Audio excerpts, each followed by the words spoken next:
औलाद की तरबियत इस तरह होती। लेकिन औलाद के लिए हमें और आपको ये सोचना है कि आज जो औलाद का हक पहले बनता है, सबसे पहला हक इंशाअल्लाह मुख्तसर बयान करूंगा। हजरती उमर फारूक रज़ियल्लाहु ताला अन्हु के जमाने में जब अमीरुल मोमिनीन थे, एक बूढ़ा आदमी बड़ा परेशान हाल आया, शिकायत करने लगे, ओ अमीरुल मोमिनीन,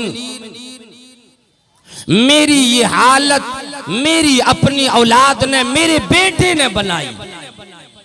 शिकायत करने लगे, मेरी औलाद मुझे तकलीफ देती है, मेरी औलाद मेरी बात नहीं मानती, मेरी औलाद मुझे रातों दिन गुस्सा करती है। ओ अमीरुल मोमिनीन, अदालत आपकी हो, मैं मुजरिम की शक्ल में मैं मुद्दा बन के आया, मेरे बेटे को बुलाया जाए, मेरे बेटे ने मुझे तकलीफ दी, मेरी बेटी मेरी बात नहीं माना करता है, मुझे तकलीफ देता है, मुझे अलग अलग अल्फाज से तकलीफ दिया करता है, मारता है। अमीरुल मोमिनीन, मैं फैसला चाहता हूं।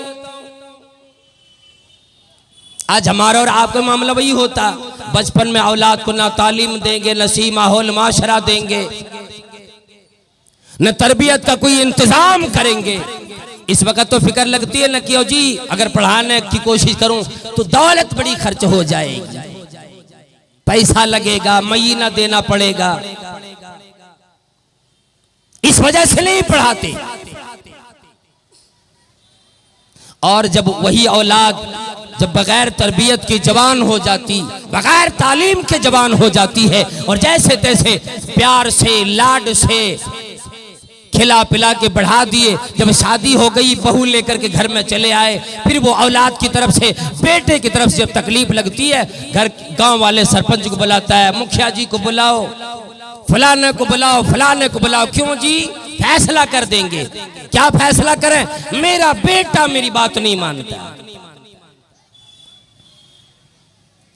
बचपन में कोई आदमी ये नहीं कहता, और मौलाना मेरे बेटे को तरबियत के लिए मैं क्या इंतजाम करूं, तालीम के लिए कौन सी जगह अच्छी होगी, कैसा माहौल अपने औलाद को मैं दूं, आज मुझे मशवरा आप दे दे। इस वक्त नहीं होश में आते, जब जवान होकर तकलीफ लगती है, जब इसकी बात नहीं मानते, जब औलाद हाथ से निकल जाती है, जब औलाद अपने पैरों पे यानी जब खुद वो मजबूत हो जाती है और जब इसके चंगुल से निकल जाती है, तभी परेशान होता है कि अब मौलाना जी मेरी औलाद मेरी बात नहीं मानती।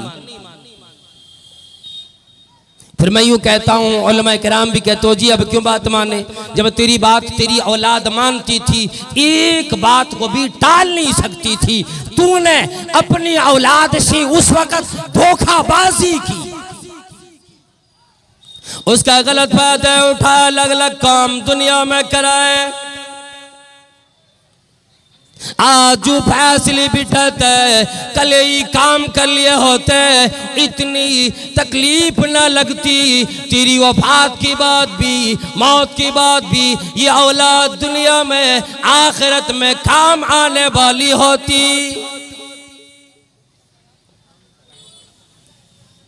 उमर फारूक रज़ियल्लाहु ताला अन्हु ने उसके बेटे को तलब किया, उसके बेटे को बुलाया और पूछा, जी ये कौन है? कहने लगा, ये तो मेरा बाप है। फिर कहा, ये हालत इसकी किसने बनाई? खामोश हो गए, और खामोशी भी कभी कभी हाँ में जवाब हो जाता है कि हाँ ये तो मैंने हालत बनाई है। अब कहने लगी, ओ अमीरुल मोमिनीन, ये हालत मैंने बनाई, ठीक है, मैं ये जानना चाहता हूँ, क्या सिर्फ औलाद के ऊपर वालिदैन के, औलाद के ऊपर माँ बाप की हुकूक बनते हैं, या औलाद का भी कोई हक अपने वालिदैन भी बनता है? अमीरुल मोमिनीन उमर फारूक रज़ियल्लाहु ताला अन्हु बयान फरमाए, कहने लगी नहीं नहीं, अल्लाह रब्बुल आलमीन ने ये शरीयती दीन इस्लाम एक तरफा नहीं बनाया, यखरुखी नहीं बनाया, बल्कि ये तो अल्लाह रब्बुल आलमीन ने ऐसा बनाया कि हर एक के ऊपर एक दूसरे का हक हुआ करता है। अगर औलाद के ऊपर वालिदैन का हक बनता है कि औलाद उसकी बात माने, उसकी खिदमत करे, बुढ़ापे में उसका काम आए, उसका सहारा बने, मरने के बाद उसके हक में दुआएं किया करे, सदका व खैरात किया करे। और तो वो औलाद की भी हुकूक अपने वालिदैन भी बना करता है कि औलाद के लिए भी वो और वालिदैन माँ बाप अच्छी माहौल का इंतज़ाम करे, वो उसके लिए तरबियत का इंतज़ाम करे, तालीम का इंतज़ाम करे। कहने लगी अमीरुल मोमिनीन, मेरे अब्बा ने मेरा पहला हक मारा है। वो क्या है? कहने लगी अमीरुल मोमिनीन, एक अच्छी औलाद पैदा करने के लिए, अच्छी औलाद जनने के लिए दुनिया ने ये चीज़ देखी, दुनिया ने ये तरीक़े देखे, ये दस्तूर देखे। माँ बाप अगर नेक हो, औलाद भी अक्सर नेक हुआ करती है। और अमीरुल मोमिनीन, मेरे बाप ने मेरा पहला हक मार लिया। क्या हक मारा? कि औलाद का पहला हक ये है कि जब उसकी शादी का वक़्त आ जाए, उसके अब्बा की शादी का वक़्त हो, अपनी दुल्हन का इंतज़ाम, अपनी बीवी का इंतज़ाम, यानी अपने बेटी या अपनी औलाद की माँ का इंतज़ाम वो सालिहा करे, अपने लिए नेक बीबी का इंतज़ाम करे। और अमीरुल मोमिनीन, मेरे अब्बा से ज़रा आप पूछें, इन्होंने जब शादी की, एक फाहिशा औरत से शादी की, मेरी माँ नेक नहीं। आप लोग जो दरवाजे पे खड़े हैं, इधर आना गुनाह है क्या? जगह कितनी खाली है। अल्लाह के बंदो इधर आके तहजीब से बैठे हैं आप। मजलिस के आदाब ये हुआ करता है, बुरा ना मानेंगे, जितने लोग हों आके जो खाली जगह बनती उस जगह बैठना चाहिए। फरिश्ते आके यहाँ पे अपने परों से ढाकते हैं ऐसी मजलिसों को। हमारा आपका ये हाल बन गया, हर जगह तबाही क्यों? बाजार गर्म है हमसे, वहां ठंडी नहीं लगती, यहाँ बैठेंगे हम, हमारी आपकी मौत आने लगती। एक रात मिलती, ये भी हम और आप अय्याशियों में गवा देते। का मेरी माँ का इंतजाम सालिहा नहीं किए। और कहे क्या अमीरुल मोमिनीन से पूछो, औलाद का दूसरा क्या बनता है? जब वो पैदा हो जाए, नाम उसका अच्छा रखे। मेरा नाम मेरी बाप ने जो अल रखा, जिसका माना गंदा कीड़ा होता है, मेरा नाम भी मेरे बाप ने ठीक नहीं रखा है। आज भी बड़ा अलमिया है, किसी के घर में औलाद पैदा होती, बच्ची की पैदाइश हुई, बच्चा पैदा हुआ, पूछता मौलाना जी और इमाम साहब और कादी साहब और हाफिज साहब, मेरी औलाद के लिए एक अच्छी नाम का इंतखाब करके दो। बड़ी खुशी के वक्त कहता है, एक अच्छा सा नाम चुन दीजिए जी। क्या हुआ? हम, मेरे घर में बेटी की पैदाइश हुई और जब उसको नाम बता दिया जुलेखा रखो, फिर तो तैबर चढ़ जाता, नहीं नहीं तू पुराने नाम आपने बतला दी, कोई नया नाम हो तो बतलाए। और वो पहले से सोचा हुआ होता है, क्या नाम रखेगा उसका माना सही हो गलत हो इससे कोई मतलब नहीं, सरोकार नहीं, नाम पहले सोचा हुआ है। यूं ही सिर्फ पूछ लिया कि शायद कोई अच्छा मिल जाए,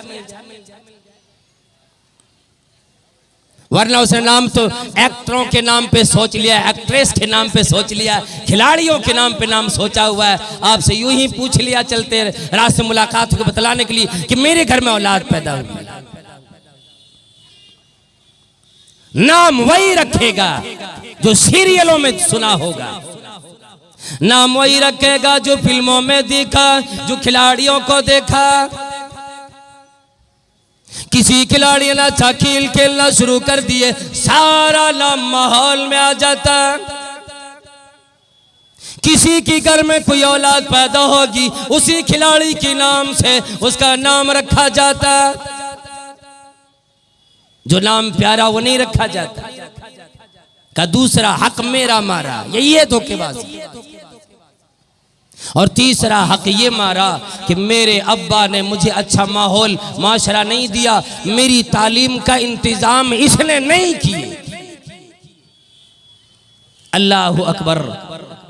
अगर अच्छी औलाद हमें और आपको चाहिए, अपने माहौल को, अपने माशरे को अगर अच्छा बनाना चाहते हैं, तो फिर अगर बाप है अपने बेटे की शादी का इंतजाम कर रहे हैं, सालिहा बहू का इंतजाम करें, नेक बहू तलाश करें।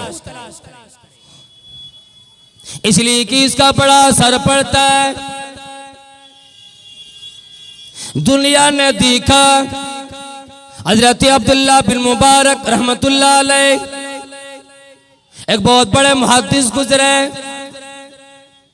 तमाम मुहद्दिसीन पर जरह तादिल किए गए, तनकीद की निशाने बना गए।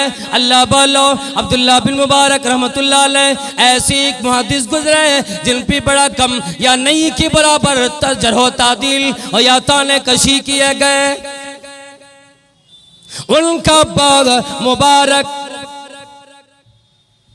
एक आदमी की गुलाम बना हुआ था, बाग में काम करता, बाग की सिंचाई किया करता। एक दिन बाग का मालिक आ गया, अब्बा भी अमानतदार थे, और आके बैठे। बैठने के बाद कहने लगे, ओ जी पानी लेके आओ, और इस बाग में जो फल सबसे मीठा हो, अच्छा लगता हो, वो फल मुझे ला के दो, आज मेरा दिल है मैं खाऊं। अब मुबारक रहमतुल्लाह अलैह ने जब फल ला करके दिए, खट्टा निकला। फिर कहा तुम्हें अंदाजा नहीं, दूसरा फल लाओ, ये खट्टा है। फिर दूसरा लाया गया, वो भी कसीला निकला, यानी बेहतर फल नहीं दे सके। कहने लगे नाराज होकर, क्या तुम्हें अभी तक पता नहीं है कि मेरे बाग में कौन से दरख्त में कि कैसा अच्छा फल लगता है, सबसे उम्दा फल किस दरख्त में लगता है, कौन सा आम या कौन सा अंगूर या कौन सा फल सबसे अच्छा होता है। तुम्हें यह अंदाजा आज तक नहीं, 20 सालों से मेरे बाग में गुलामी कर रहे हो, सिंचाई कर रहे हो। वह कहने लगी, ओ मेरी आका, मेरी मालिक, आपने आज तक मुसीबत न की, आपने मुझे अपने बाग की सिंचाई के लिए बाग में रखे, मैं देखभाल किया करता हूँ, बाग में सिंचाई करता हूँ, बाकी में जब कोई डाल काटने की ज़रूरत हो मैं उसको अच्छा कर दिया करता हूँ, हर एक चीज़ की देखभाल तो मैं किया करता हूँ। और मेरे मालिक, आपने आज तक मुझे बाग में फल खाने की इजाज़त न दी। अमानतदारी तो ये है कि मैंने आज तक इस बाग का एक भी फल नहीं खाया। मैं फल खाऊं तो अंदाजा लगे कौन सी दरख्त का फल कितना मीठा है, कौन सा दरख्त का फल कसीला है, कौन सी दरख्त का फल कड़वा है, मुझे अंदाजा नहीं। कहने लगे, ऐ मुबारक, तू मेरी सोच से भी ज्यादा अच्छा निकला, बड़ा आला मकाम का आदमी निकला। ऐ मुबारक, आज से तेरा ये मकाम नहीं, आज चलो तू आज के बाद से मेरे घर में रहेगा, मेरा मुशीर बन के रहेगा, मेरे घर की निगरानी किया करेगा। इतना अमानतदार आदमी हो। लेकर अपने घर पे चले गए। एक दिन मुबारक रहमतुल्लाह अलैह जब वहाँ पे दरवाजे पे खड़ा है, देखा अपना मालिक एक मर्तबा घर के अंदर जाता है, फिर बाहर आता है। गोया कि आदमी जब परेशानी में हो चलने लगता है, उठने लगता है, बैठता है, सोचने लग जाता है, और ये चेहरा बता देता है किसी परेशानी में यह आदमी मुब्तला है। मुबारक ने पूछ दिए, ओ मालिक जी, अगरचे मैं आपका गुलाम हूँ, लेकिन मैं ये आज जानना चाहता हूँ, क्या कोई तकलीफ आपको लगी, क्या कोई परेशानी है? आज से पहले मैंने आपको इस हालत में नहीं देखे, क्या कोई परेशानी आपको है? कहने लगे, हाँ मुबारक, परेशानी तो है, मेरी एक ही बेटी है और उसके लिए बड़े बड़े घरों से पैगाम आया है। किसी चौधरी के घर से आया, मुखिया के घर से आया, शाहों के घर से आया, पैगाम आया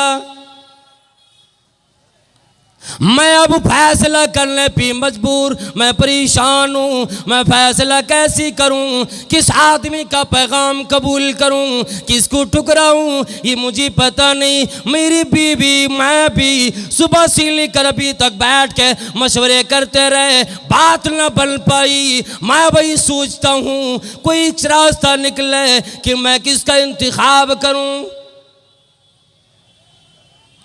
अब वो कहने लगी, ओ मालिक, ओ मेरी आका, अगर आप गुस्ताखी माफ करो, मैं भी एक मशवरा देना चाहता हूँ।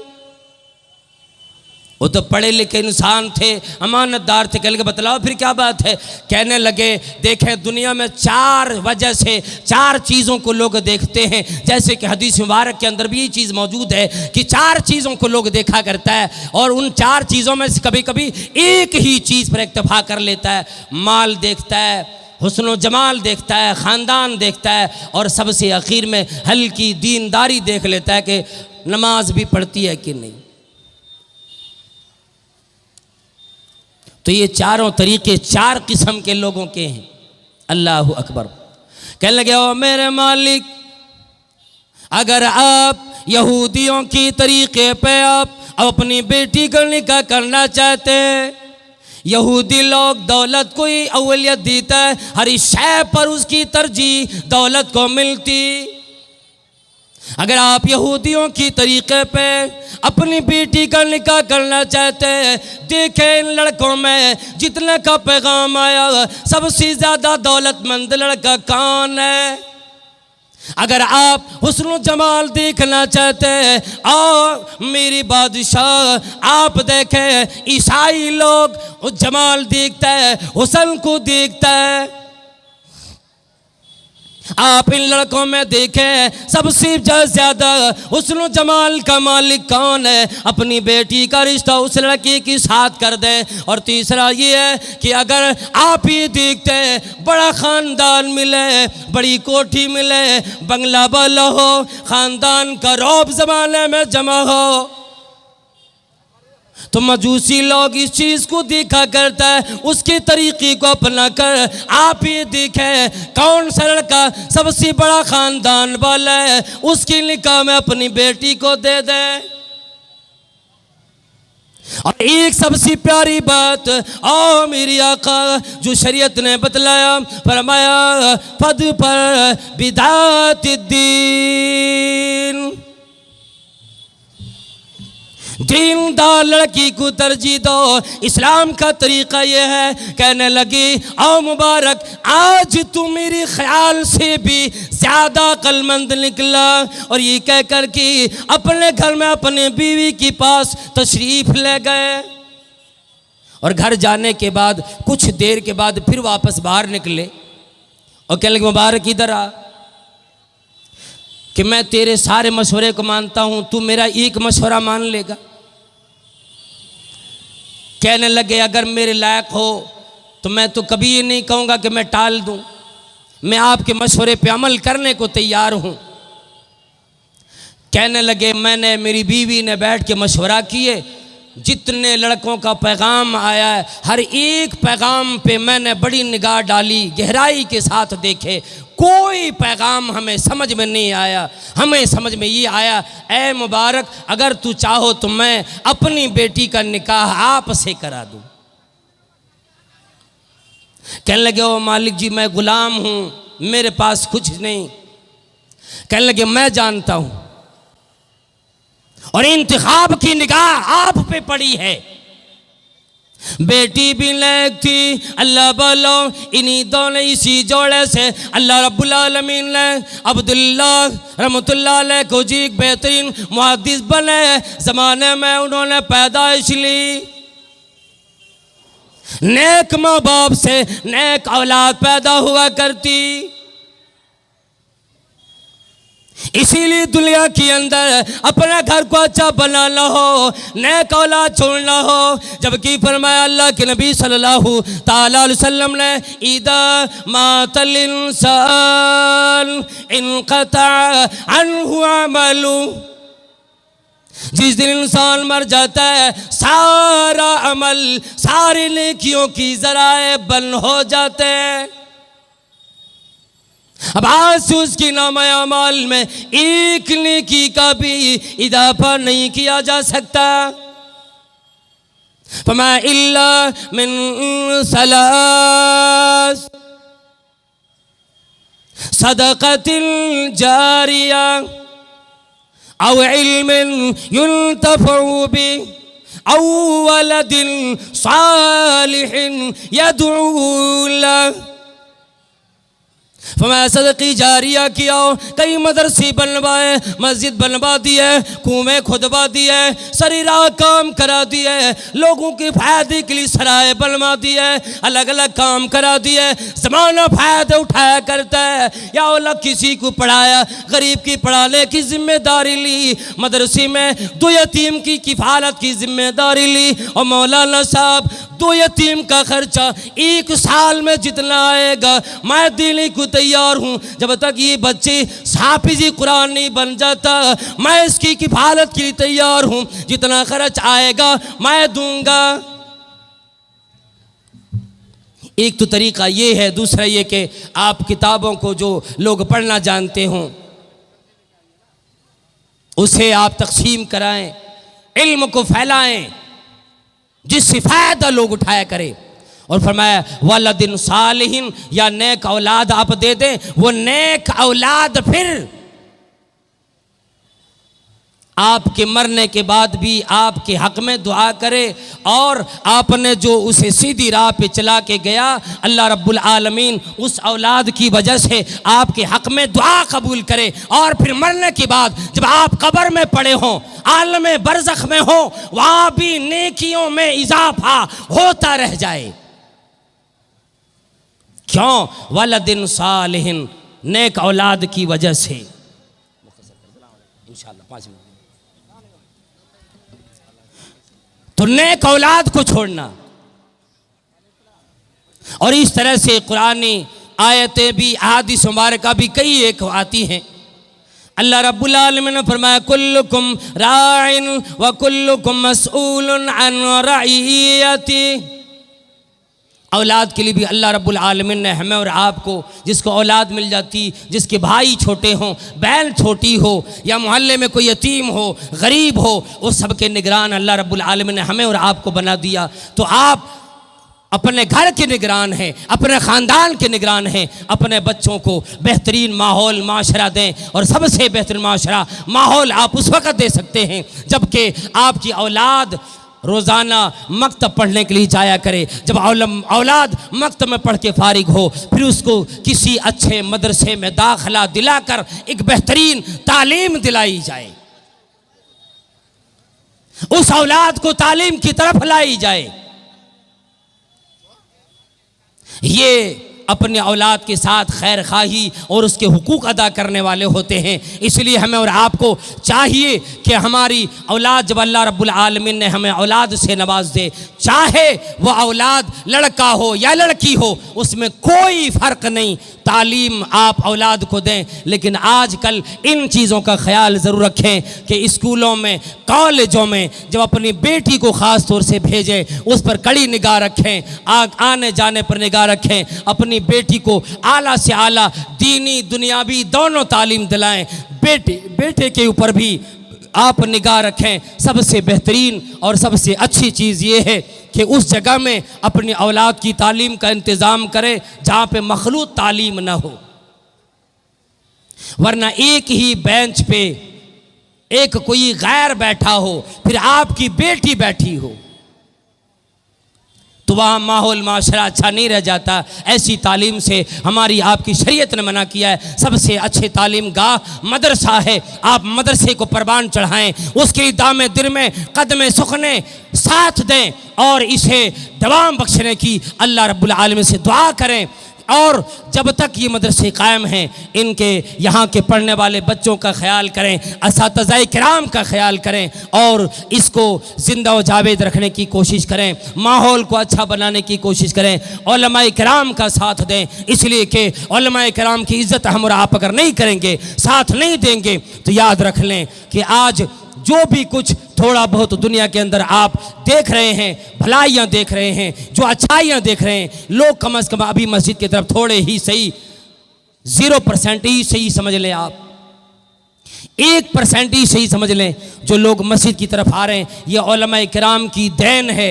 अल्लाह वालों, इनकी फ़िक्र करें, इनकी इज़्ज़त करें, वरना पता नहीं हमारी मौत भी आ जाएगी, जनाजा पढ़ाने वाला कोई नहीं मिलेगा,